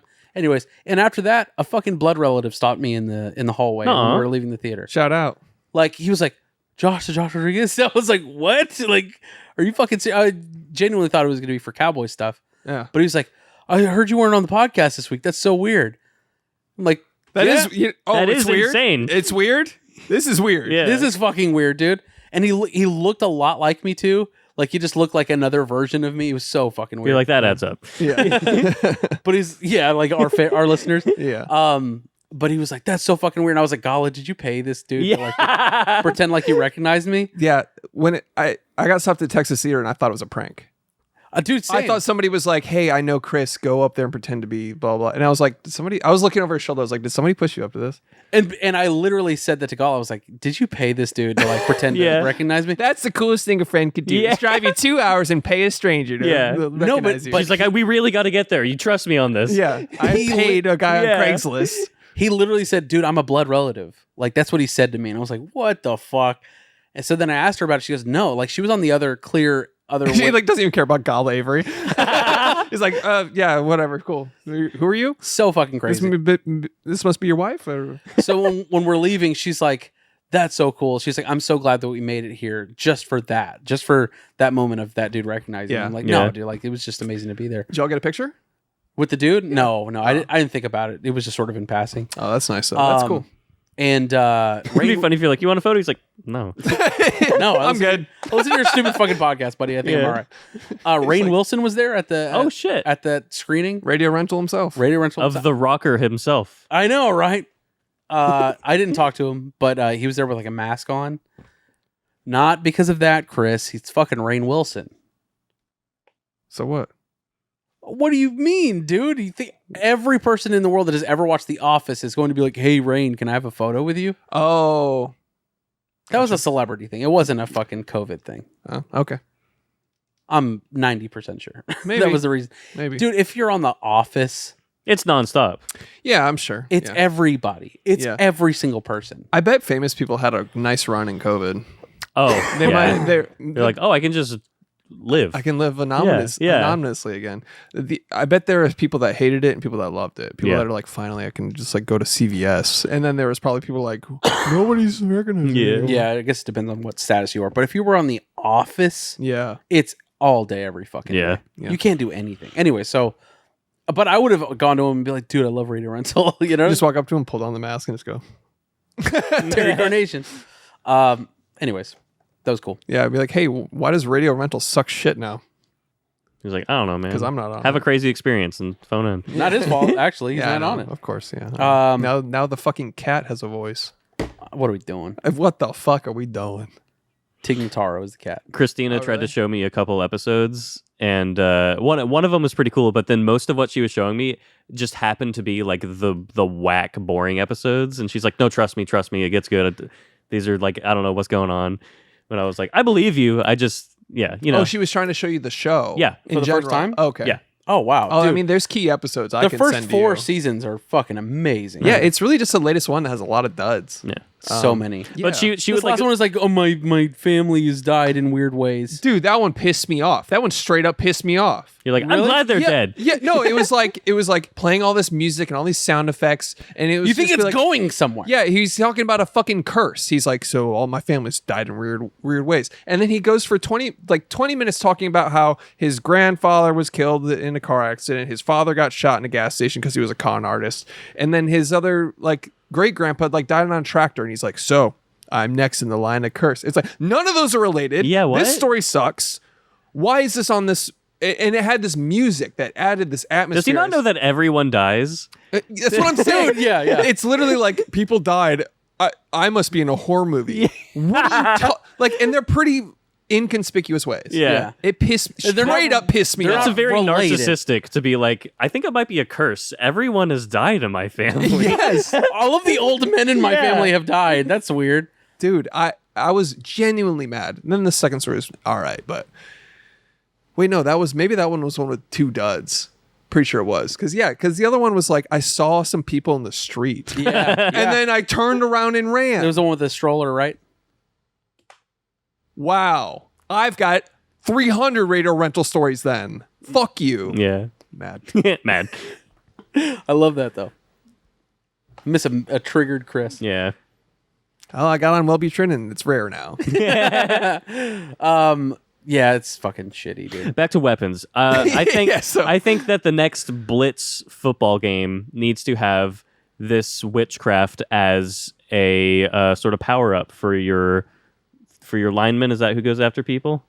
Linemen? No. Who goes after people? Linebackers. Linebackers. Sure. So I think you should be able to snap the twig with the quarterback's hair around it, and then the linebackers fucking weapons run to murder them. Yeah. I like that idea. I like it too. I'm gonna submit it to the Blitz developers. I am almost positive that there will be a touchdown celebration this year where kids are doing, or where players are going to do the fucking weapons run. Yeah. Into the end zone. Like, I guarantee that's going to happen. Yeah. Right into the Salvation Army pit. And I say that because for my second screening, when I saw it with my buddy Alex, like 4 or 5 different Cowboys players were in that same auditorium. I was like, oh shit, here we go. Like Nice. they knew it too. I mean, this is just, it's a very popular release. Yeah. I'd love to see it. One of the Zach hypest- Kreger's like that dude right now. He is. You know, they're in talks for a prequel starring Aunt Gladys. Hate that. Me too. Yeah, I don't Leave want it that. alone. Yeah. Like, I'll watch it, but like, no.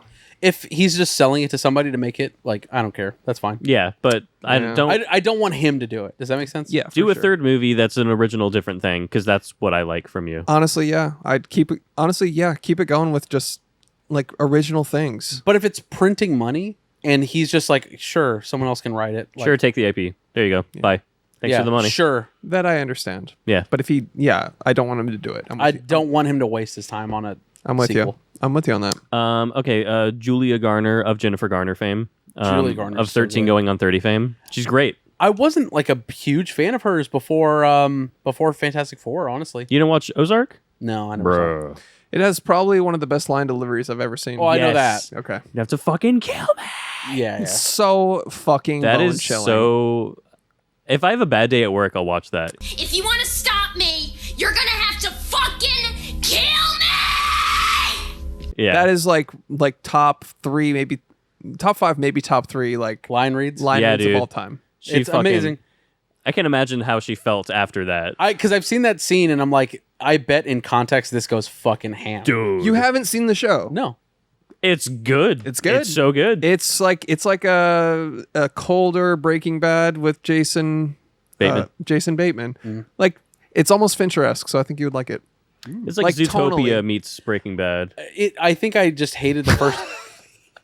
I hated the first couple of episodes because I was like, they're just trying to be Breaking Bad, and I don't like this. Yeah, it's true, but it it is, gets but better. it's not. It's It gets good. It's its better. own thing. It is because he's not he's like the money guy. So it's not as like diabolical as like the Walt Whitman becomes, but it's very good. Walter White. Yeah. Well, Yeah. Whitman's the poet. Yeah, whatever. Yeah. Yeah, what about him? Yeah, what about him? What about him? Weapons. Julie Garner's great. Yeah, she was great. And I liked her story so much too. Yeah. And I wouldn't say the only real criticism I have of this movie is that I definitely felt like it was a little long for me. Really? For me personally. Flew by for me. And I could have gone without the Benedict Wong chapter. I wish that I was... loved that. I don't know. But and I understand why it was necessary. I mean, Sure. To have that chapter in it, because I was like, okay, this is a little long. That's the chapter I would have cut. Because imagine if it was just him appearing at the gas station, like that would have been terrifying in its own thing. Yeah. And then also, you need that chapter to understand the mechanics of the witchcraft, Yes. which I also didn't really need. I liked all of it. I liked it all. Yeah. I did feel a pacing, not issue. I shouldn't say issue. I felt I felt, preference, whatever you want to say. I felt me watching a movie. I felt it slow down when we finally got to the kid story, where I was like, and I'm a little biased because whenever it's following a kid POV, I'm kind of like boring. Yeah, Some kill Stephen him. King shit. Yeah.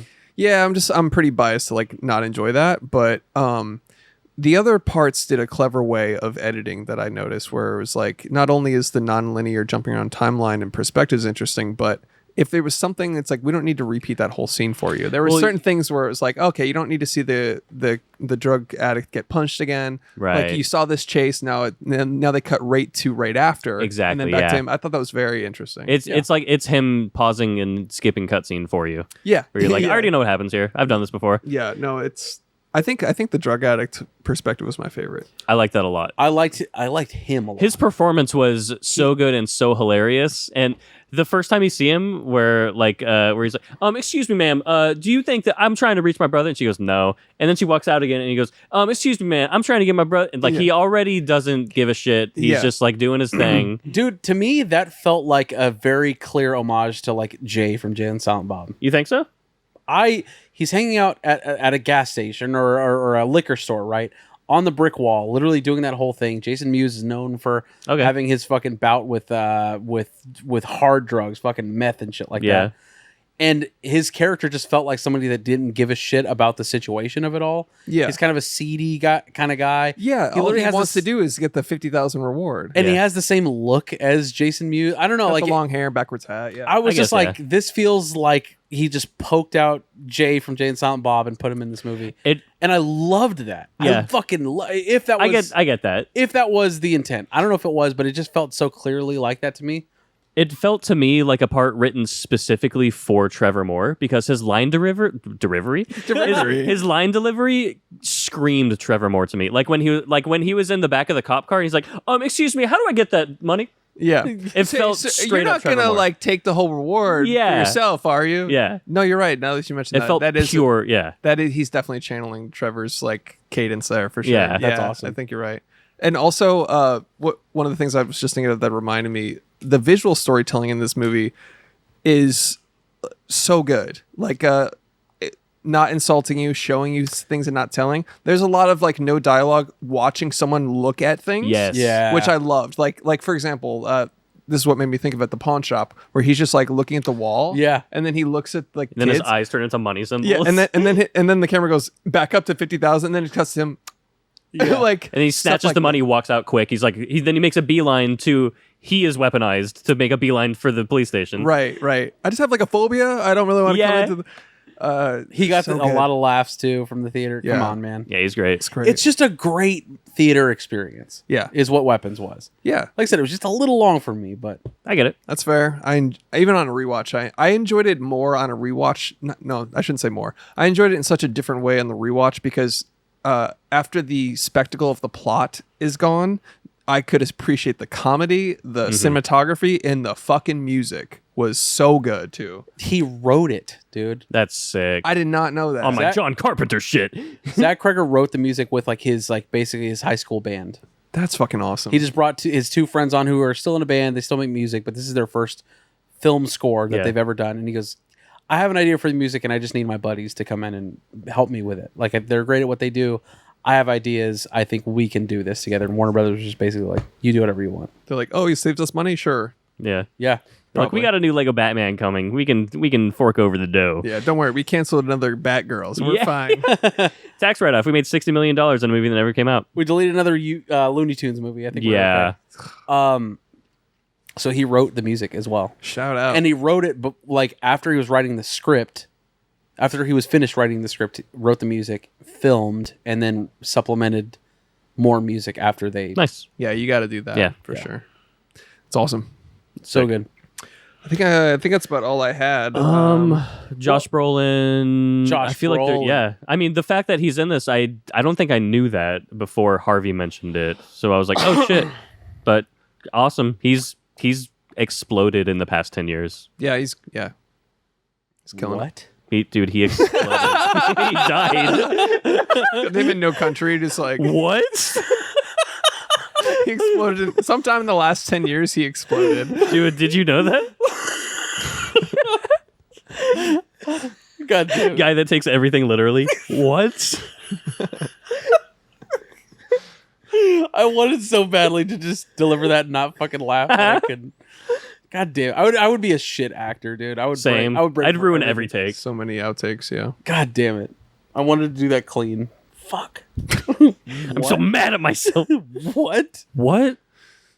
Well, that's about all I had on this. I mean, the only other thing I kind of thought was interesting is a lot of references to parasites. Like it's written on the board. Yeah, well, I think that there's, Aunt like, the Gladys is natured- parasitizing everyone that she has like under her thrall, you know? So I think that's just him like linking them together for the viewer. Yeah. Was the dad from Whitest Kids You Know? No. No? No. Because he felt like it. I loved him as a dad. Yeah, he was great. When he picked his son up from school. Kissing supermodels today? Yeah. Just like it seemed like a balloon shop Whitest Kids You Know dad. Yeah. Yeah, kind of, yeah. I love my boy. Like, yeah. he kind of seemed like that. Just a couple things I wanted to hit on. The first time you see Aunt Gladys, I mean, the Jesus woods? Christ. Oh, well, on the ceiling. Oh, that one got me. That one's crazy. That one got me That scared the hard. shit out of me. Yeah. In the woods. They're in the woods. And then when she walks into the office for the first time, and you're like, "What is this bitch's deal, dude?" And then The like secretary, it's like, you're It's next. just staring. Dude, whenever she's in the woods when the crackhead's name, Yeah. what was his name? I don't know his James? name. Yeah. James? Yeah, I think you're right. Whenever he sees her in the woods for the first time and she's like doing this behind a log or something, Yeah. I was like, that's fucking scary. Yeah. That's And terrifying. he runs into his tent. That wasn't real. That wasn't real. And then the tent and stabbing, the misdirect of Yeah. that. Loved it. And we barely talked about Aldous from fucking Han Solo, that guy, the cop. Yeah, he's great. He's awesome. Fucking awesome, dude. Great performance. His like grizzly, like kind of a flop sweat situation that he has going on throughout most of this movie. I fucking just loved that character so much. The mustache, just all of it. Perfect. He's great in everything, dude. Oppenheimer, he's good in the Han Solo movie. I don't give a fuck. That's where I've seen him. Oppenheimer. Oh yeah. Yeah. He's amazing in that. Maybe it just wasn't about you. Yeah. Whatever his line is. Yeah, he just has a great line delivery. He's just a really good actor. The first time Gladys tries to like scare Alex, and she activates like the spell, and they just start stabbing themselves in the face. I was like, oh shit. Yeah. That's one of those like it goes on longer than you want it to, and it's just brutal. And that poor kid is just like trying to get his dad to stop. Dude. And Kreger talked about how like the main point of Gladys and the main allegory for writing her is that she symbolizes alcoholism, Okay. and how when he was a kid, like his dad, like he loved his dad so much, and he was just a great dad. And then all of a sudden, one day, this thing moved into his house, and just like every time he came home, his dad was scary. And Oh, that's brutal. didn't know Every what the time he fuck to came do. home, he was stabbing himself with a Yeah, fork. that, you know how you do that on alcohol. Yeah, when you're drunk on alcohol. Fucked up. Yeah, Fucking I thought that was a really interesting way of obviously dealing with like childhood trauma, and obviously this kid's been through a lot.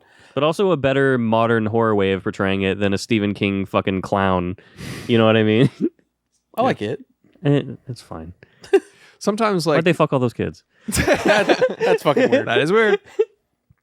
Cocaine psychosis, probably. Yeah. Who knows? He was in it. He was deep He in was the trenches. deep 70s. Dude, it's the amount of movies and things he's actually done is insane. It's unreal. You can throw a fucking dart at this horror cabinet and hit a Stephen King movie. It's He's crazy. the L. Ron Hubbard of horror. Yeah, basically. He just has so much. Just pumping them out. Shitting out novels every morning. Just made of money, dude. Yeah. When she got attacked at the gas station and chased into the gas station. Yeah. And then the guy was like, get out of here. She was like, fucking help me. Yeah.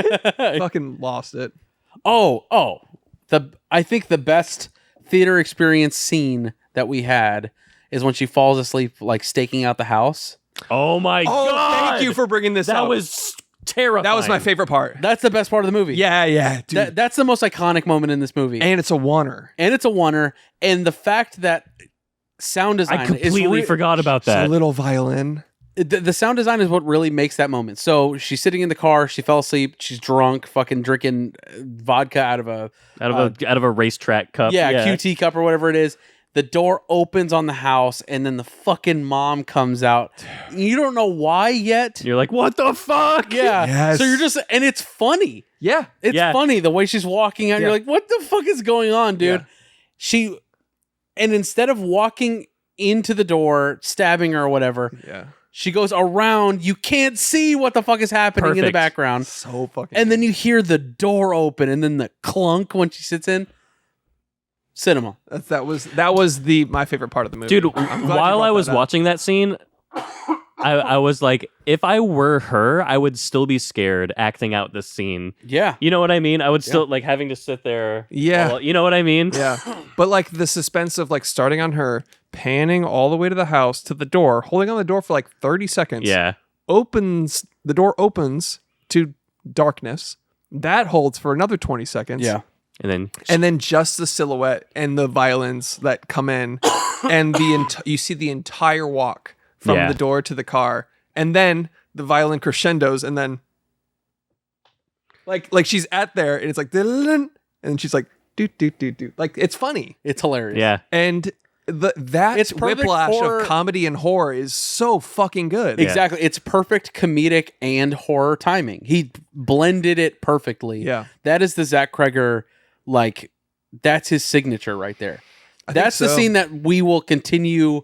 Like, that is his one moment. If you could pick one moment out of anything that he does, that's his style. For sure. It's the scariest kids you know.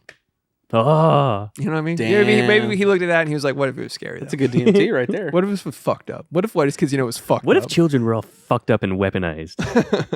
All right, fellas. That's about it, huh? Yep. Now, is it cinema with Marty Scorsese's Boys? We have to determine whether or not Weapons 2025, directed by Zach Kreger, is cinema or not cinema. We've sucked this movie's dick enough. I think you understand what it's going to be. I'll go first and say, yeah, it's fucking cinema for me. Alex? Easily. Orson Welles agrees. Christopher Charles Topher Grace Collins. On some duh shit. Yes. Now, is it the be-all end-all? Does it deserve the title of 4-3 for me? Does it deserve that Zack Snyder aspect ratio? That joke has gone on way too long. People don't fucking get it anymore. It's actually people don't understand anymore. 4-3 is just how we fucking... You want to own the fucking VHS. Do you want to fucking have it in your life forever? Does it need to go on the shelf? Does it need to go in your collection? Steelbook, 4K, Blu-ray, DVD. This might be the first thing I've bought in a long time. Yeah, I'm for sure gonna get this. Yeah. Yeah. Yeah. I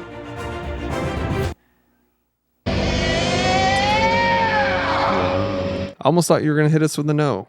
Absolutely, dude. This is fucking great. Yeah, no, it's awesome.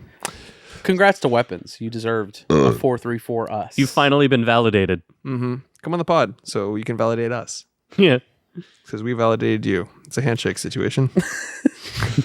We'll respond to your DMs when we get a second. Yeah. So now it's time for DMTs, boys. What was your dumb movie title? You had a really good one. Yeah. Scariest Kids You Know? Yeah. Okay, there it is. Do you have another one? Nope. All right. Honey, I Took the Kids. Like it. Pretty good.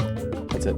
I've got Making a Beeline, Naruto Run for the Hills, The Scarlet Bitch, Bad Teacher 2, and The Whitest Kids You Kill. Bad Teacher 2 is funny.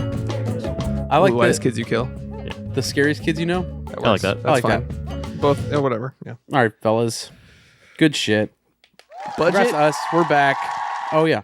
The boys are back in town. What was the budget for this motherfucker? It shan't have been that much. Hey, maybe you can answer this. Did the whole Jordan Peele firing his management because they lost a bidding war on this, is that all true? Yes. Okay, something like that. So he's trying to make Monkey Paw a pretty big distributor in the horror world. Right. They're trying to buy original films to distribute under their blanket. I mean, it would be Universal and Monkey Paw. An imprint of Universal. Right. So, whenever the script came out for Weapons, there was a bidding war for it. Everybody wanted in because after how original Barbarian was, everyone's like, we want this. Yeah. Despite having read it, but Jordan Peele read it himself. Zach Kreger fucking sent it to Jordan Peele to read it. And he was like, no matter what, we need to win this bidding war. And they did not win. They fucking lost out to Warner Brothers. So Jordan Peele fired his fucking staff, basically, for not securing this movie. I saw, I don't know if it was an interview or an article debunking it, where it's like, these things may or may not be related, where it was like, yeah, that happened, but also him firing his staff may not be related. But I don't know that it's been 100% confirmed, but it happened But those after... two things did happen. It was a bidding war, and they lost, and he said, like, it was on record that Jordan Peele said, get this movie no matter what. Yeah. And they didn't. Well, you know what's interesting? How do you lose a bidding war? Just send more money. Honestly, yeah. I mean, you just got bought out. Like, literally, that's how it goes. It's like, all right, we have a number that we can't go past. It's like... So then why is that there? Then make a bigger number. I mean, you want to win it, right? That's what I'm saying. I don't know. But, I mean, you have to secure that financing somehow, right? Yeah, I guess. Like, I don't care if it tanks this whole fucking studio. Yeah. And they're like, this would bankrupt us. Yeah. Hey, there's no universe where we don't do Him, right? What? The movie Him. Oh, no, yeah, of course. Are we going to do Her before that? Maybe. And then they, double them. feature. Yeah, and then them about the ants. Yeah. I thought that was a then Jordan us. Peele movie for the longest time. Him? I thought it was Jordan Peele. It's just produced. No, they're just really banking on his name as producer, yeah. It looks good. They're like a Jordan Peele production. Yeah, exactly. But From the mind of Jordan Peele in his wallet. Yeah. I also understand it's a fastball down shit that I'm interested in, so... Oh, yeah. We're definitely going to do it. All right, looks how much great. did this movie cost to make? I'm going to go... 75 million. That's a really good guess. I'm going to go... Yeah, 76 million. I'm going to go 74. No! Alexa, how much did the movie Weapons cost to make? The movie Weapons cost an estimated $38 million to make. W. Nice. And I it's was actually going to go 50 before that bit, so... It's made a ton. That's surprising. Yeah, I know it hit 100 mil on its opening weekend, right? I think it's at like 250 right now. W. Fucking Mr. Frog. Funny. That's my favorite fucking photo. All right. Well, we know how I think of that fucking thing. What? We know how much it made now, so Yeah. It's like 250 or something. Something crazy. let's wrap this up. How about I actor gotta named Josh piss. Brolin? Sure. Fuck. I got to piss. All right, after this. Weapons. After this. No Look at you country. said, hey, piss after this. No, make sure. I'm gonna do it right now. Yeah. What do you say? No country. Josh Brolin. The Avengers. Endgame. Shit. Oh, shit. Oh, shit. Shit. I'm fucking blanking, dude. Is he in True Grit? I think he is. Yes. All right. The Goonies. Yes. Ah. The Outsiders. Never saw that. It's good. I've seen The Insiders. Personally, I'm more of an Insiders fella. Did you finish it? I finished Insider, yeah. Oh, okay, good. Usually out. they don't let you. I'm out. No Josh Brolin movies, huh? Deadpool 2. He plays Cable. This is not in the MCU yet. Jonah Hex. The animated? No, Okay. No, it's No. a vampire movie. Wait, they made a Vampire killer live-action movie, right? Jonah Hex? Is it vampires? I thought it was vampires. He's right? like a weird Western. Yeah. fucking It's like a werewolf cowboy. vampire hunter, Yeah. right? Yeah. I didn't know they made. Okay. It's bad. Yeah, it's very. Yeah, bad. I've never heard of it, so I've only heard of good movies. Josh Brolin. He's been in at least several movies. Very famous actor. I just mentioned how he's blown up recently. In real life. He's exploded. What? What? Fuck. Ah, fuck it. I don't know. I'm blanking too. Josh Brolin. Oh, Dune. Oh, Get fuck. fucking fucked, you fucking bitches. Yeah, I already know. God damn it. I literally just said I'm out and I'm immediately Dune, get fucked. All right. in Sicario. Oh. We've been talking for 3 hours. I know. My brain is mush. What's my outro thing? I don't right remember. here. Oh, in the show. I just saw it. Bye. Thanks for listening to There Are Too Many Movies. Check out Weapons. If you listen to this and didn't check out Weapons, what are you doing? What are you doing? Don't. Get it together, buddy. $5 a month on Patreon if you want to support the show. Bonus episodes and all kinds of fun stuff over in the Discord. Buy a new hat.